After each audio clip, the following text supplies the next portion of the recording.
Ahojte všetci fanúšikovia technológií, hlavne tých informačných.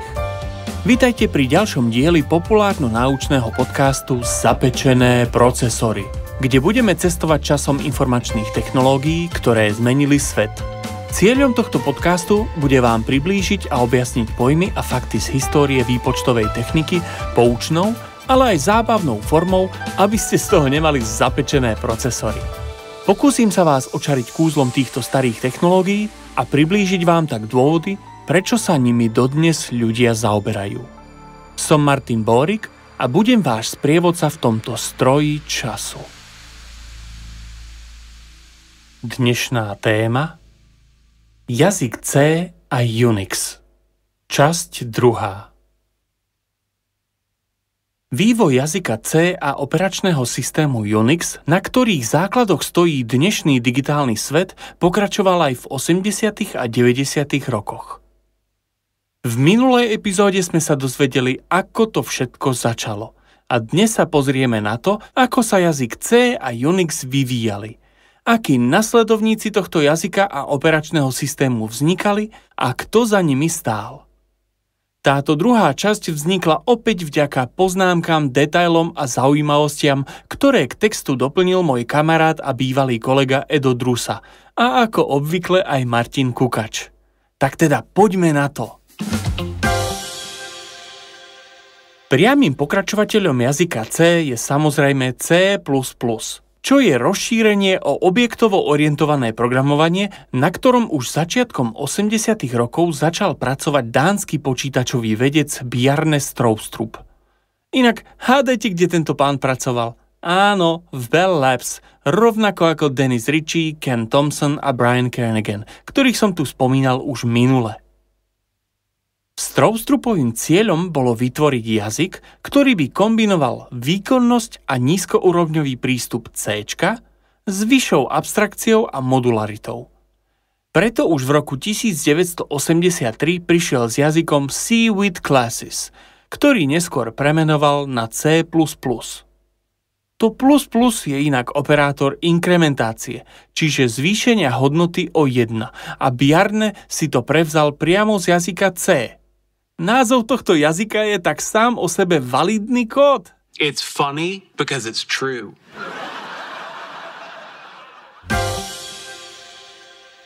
Prvé oficiálne vydanie C++ prišlo v roku 1985 spolu s vydaním Bjarnovej knihy The C++ Programming Language. Zaviedol tu triedy, dedičnosť a polymorfizmus, čo sú kľúčové koncepty, ktoré dnes nájdeme aj v mnohých moderných jazykoch. And my idea was very simple, to take the ideas from Simula for general abstraction for the benefit of sort of humans representing things with low-level stuff, which at that time was the best language for that was C, which was done at Bell Labs by Dennis Ritchie. And take those two ideas and bring them together so that you could do high-level abstraction, but efficiently enough and close enough to the hardware. And that was where I came in. C++ has classes like Simula, but they run as fast as C code. The combination becomes very useful. Začiatkom 90. rokov Stroustrup pridal do jazyka aj šablóny, respektíve templatey, ktoré umožňujú písať funkcie alebo triedy, ktoré môžu pracovať s rôznymi dátovými typmi bez toho, aby sme museli pre každý typ písať samostatný kód. Fungujú ako vzor, kde sa namiesto konkrétneho typu použije zástupný parameter. Je to niečo ako recept, ktorý dokáže pripraviť rôzne jedlá podľa toho, aké suroviny do toho dáte. Templatey vlastne vzišli z makier, ktoré boli v jazyku C už dávno a umožňovali počas kompilácie nahradiť definovanú konštantu nejakým iným kódom, ktorý ju rozvinul. Templatey tento koncept ale posúvali ďalej a riešili aj to, čo makrami riešiť nešlo. Zaujímavosťou inak je, že kompiler C++ od spoločnosti Microsoft mal implementáciu templatov značne pokazenú, lebo interne ich iba preklápali na makrá. Trvalo im skoro 3 dekády, kým to opravili. Od 90. rokov sa C++ stalo jedným z hlavných jazykov pre vývoj softvéru. Dodnes je C++ široko používané na vývoj hier, systémového softvéru, ovládačov, ale aj finančných či vedeckých aplikácií. Dnešné operačné systémy ako Windows, macOS či Linux, ale aj jadrá mobilných systémov iOS či Android sú do veľkej miery písané v C či C++. Tieto jazyky, presnejšie ich syntax a idei, boli inšpiráciou pre množstvo ďalších programovacích jazykov, ako napríklad Java, C#, Objective-C a dokonca aj pre skriptovacie jazyky ako Perl, PHP alebo JavaScript, ktoré čerpajú z ich syntaxe a paradigmov. Dnešné skriptovacie jazyky ako napríklad Python, hoci je syntakticky úplne iný, ale napríklad aj interpreter JavaScriptu či Node.js, všetky sú písané v C alebo C++. No a samozrejme, v posledných rokoch sa objavili aj nové jazyky, ako Rust či Go, ktoré sa snažia komplexitu C++ nahradiť elegantnejšími riešeniami. Keď už tu spomínam jazyk Go, tak v tom má prsty nikto iný ako Ken Thompson. Ten vo výskume a vývoji pokračoval aj po odchode z Bell Labs. V roku 2007 nastúpil do spoločnosti Google, kde spolu s Robertom Greisemerom a Robom Pikeom vytvoril nový programovací jazyk. Go, často nazývaný aj Golang, bol navrhnutý s cieľom eliminovať zložitosť C++ a zároveň ponechať jeho vysoký výkon. Go má jednoduchú syntax, zabudovaný systém upratovania nepotrebných objektov z pamäte a podporu pre konkurenčné programovanie, čo ho robí obľúbeným pre vývoj webových služieb a cloudových aplikácií. Dnes je Golang kľúčovým jazykom v domácom Google, ale aj v spoločnostiach ako Uber, Dropbox či Docker.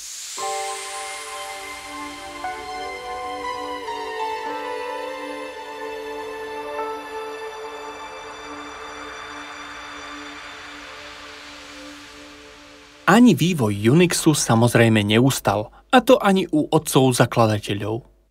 V Bell Labs, ktoré bolo ako vieme súčasťou AT&T, totiž vznikol v polovici 80. rokov a následne bol aj interne používaný systém Plan 9, nazvaný podľa kultového B-čkového sci-fi filmu.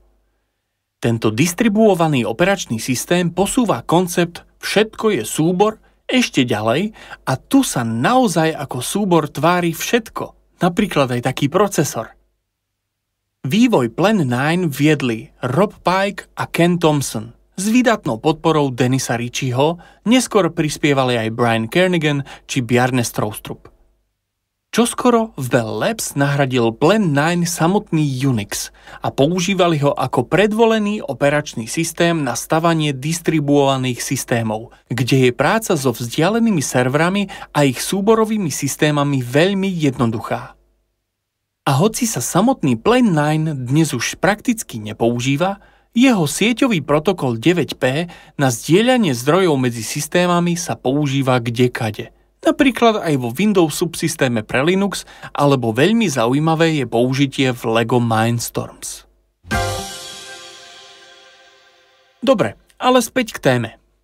Ako som v predošlej epizóde spomínal, AT&T mali po vojne na krku súdny spor s antimonopolným úradom a mimosúdne tento spor urovnali tak, že sa AT&T stiahlo z trhu a všetky svoje patenty a dokumentáciu zdieľalo verejne. V polovici 80. rokov však došlo k druhému antimonopolnému vyrovnaniu, ktoré zrušilo predošlé rozhodnutie a AT&T mohlo znova vstúpiť na trh s komerčným softvérom.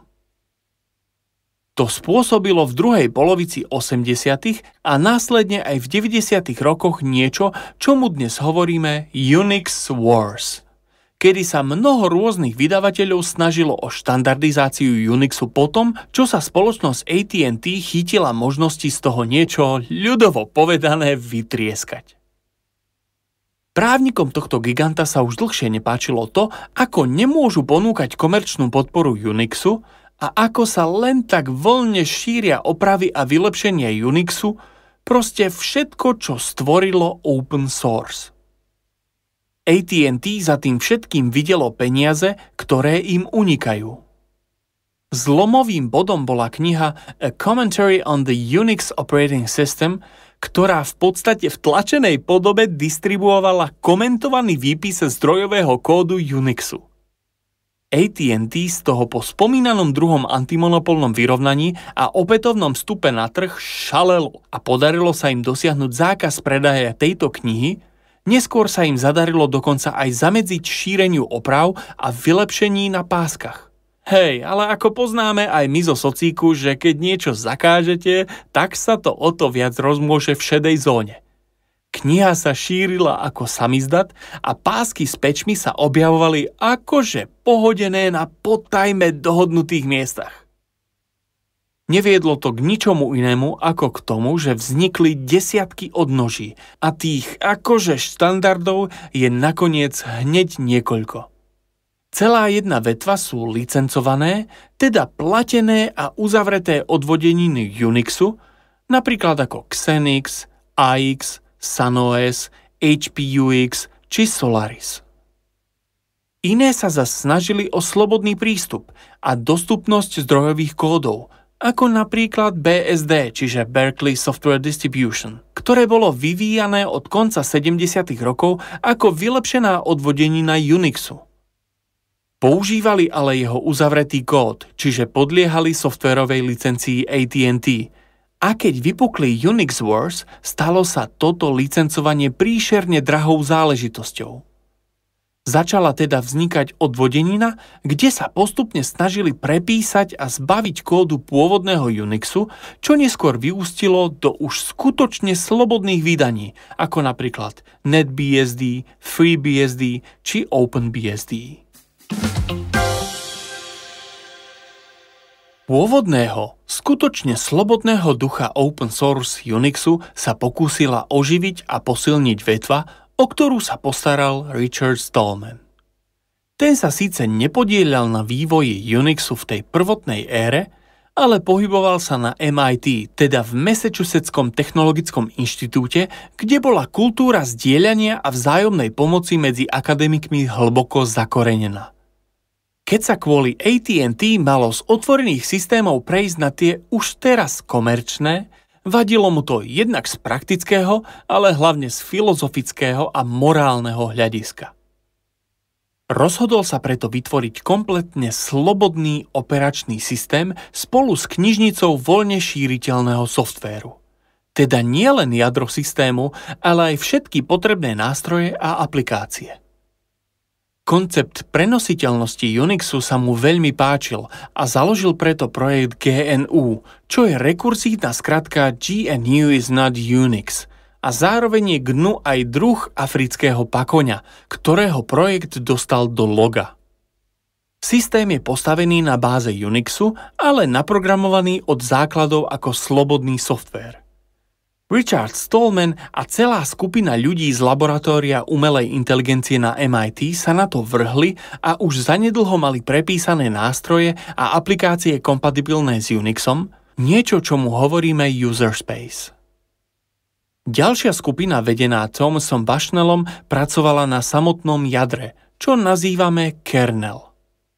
Prevzali niektorý z derivátov existujúceho kernelu Mach a nazvali ho GNU Herd, čo je tiež zábavné pomenovanie a parafrázuje anglické slovo pre stádo, teda herd. A stádo pakoňov je herd of gnus. Vývoj jadra herd sa však tiahol a rozhodne nebol stabilný, teda použiteľný do produkcie. Takže tu sa náš príbeh spája s aktivitou ďalšieho, dnes omnoho známejšieho a vďaka svojej rokmi budovanej kontroverzii aj slávnejšieho človeka. Linus Torvalds v roku 1991 študoval na Helsinskej univerzite, kde používal Minix, ďalšiu z odnoží Unixu postavenej na mikrokernely. Štvalo ho však, že toto jadro nevyužívalo naplno možností jeho nového PCčka s procesorom Intel 386.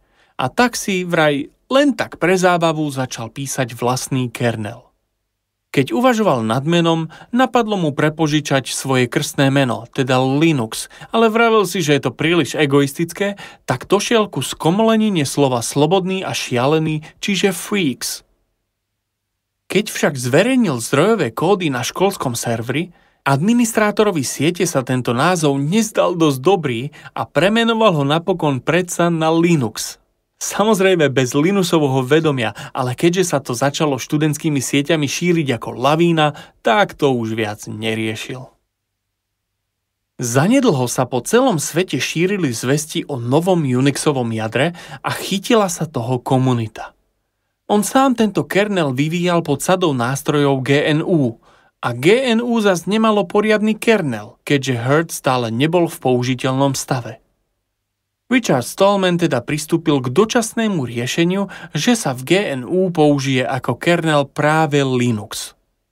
Problém bol ten, že Hurt zápasil s nedostatkom záujmu vývojárov a následná rastúca popularita Linuxu tomu rozhodne nepomohla. Tento vraj dočasný stav tak trvá už viac ako 3 dekády. GNU/Linux je teda presne to, čomu dnes hovoríme zjednodušene Linux. Kompletný operačný systém, teda jadro Linux a celá knižnica nástrojov a aplikácií GNU, ktoré si môže každý vystavať do vlastnej distribúcie. Inak, a všimli ste si, že okolo Unixu je plno chytrých pomenovaní a logotypov? V GNU Linux sa spojil pakôň s tučniakom. Áno, ten legendárny sediaci tučniak Tux vznikol ako logo údajne preto, že Torvaldsa jeden tučniak pohrízol v zoo. No a meno Tux zas odkazuje na anglické slovo tuxedo, čiže frak, ktorý tučniaci akože nosia. Alebo to znamená Torvalds Unix? Ťažko povedať. Paradoxom tohto celého príbehu je to, že Torvalds by Linux nikdy nevytvoril, keby bol Hurt funkčný, alebo by mohol použiť iné jadro, napríklad 386 BSD, ktorého vývoj sa vliekol a zmietal sa v súdnych sporoch kvôli právam na zdrojové kódy Unixu. GNU Linux je dnes najrozšírenejším z týchto systémov, ktoré vzišli z Unixu. Odhaduje sa, že poháňa viac ako 96% webových serverov a cloudových služieb. Je na ňom postavený aj najrozšírenejší mobilný operačný systém Android. S Linuxom sa môžete stretnúť v tisícoch rôznych distribúcií, čiže predpripravených sadách softvérových balíkov, ktoré vystupujú ako nainštalovateľný operačný systém. Dnes je to už tak zamotané, že môžete Linux prevádzkovať aj ako subsystém priamo vo Windowse.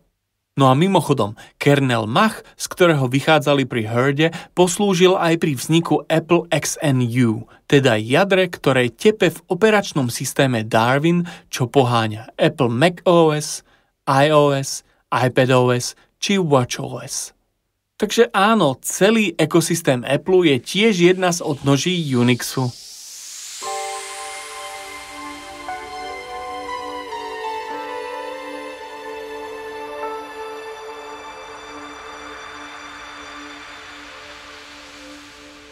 Ak aj nepôsobíte v IT, dovolím si tvrdiť, že sa denne stretávate s prácou pánov, ktorých som menoval v tomto dvojepizódii. Ak nie priamo, tak určite niečím, čo z ich práce vychádza. Počúvate túto epizódu a streamuje sa k vám zo servera, ktorý beží na Linuxe. Ak programujete, stavím sa, že pri kompilácii používate príkazový riadok systému na báze Unixu. Všetci menovaní páni, hoci ich meno nepozná každý, boli architekti, ktorí navrhli infraštruktúru moderného digitálneho sveta. Bez týchto pionierov by dnešný svet technológií vyzeral asi úplne inak. Nepotrebovali potlesk, nepotrebovali palcové titulky v médiách. Stačilo im, že ich diela fungovali. Elegantne, efektívne a nadčasovo. Niektorí z nich bojovali a dodnes bojujú o slobodu softvérového sveta a aj vďaka nim dnes žijeme vo svete, ktorému čoraz viac vládne open source. Keď sa na budúce pozriete na obrazovku vášho mobilu, Na ňom si cez Wi-Fi z vášho routera načítate súbor z cloudu, alebo budete večer sledovať telku či zapínať smart umývačku riadu, spomeňte si na to, že potomok Unixu žije v každom z týchto zariadení a naprogramované boli do veľkej miery v C alebo C++.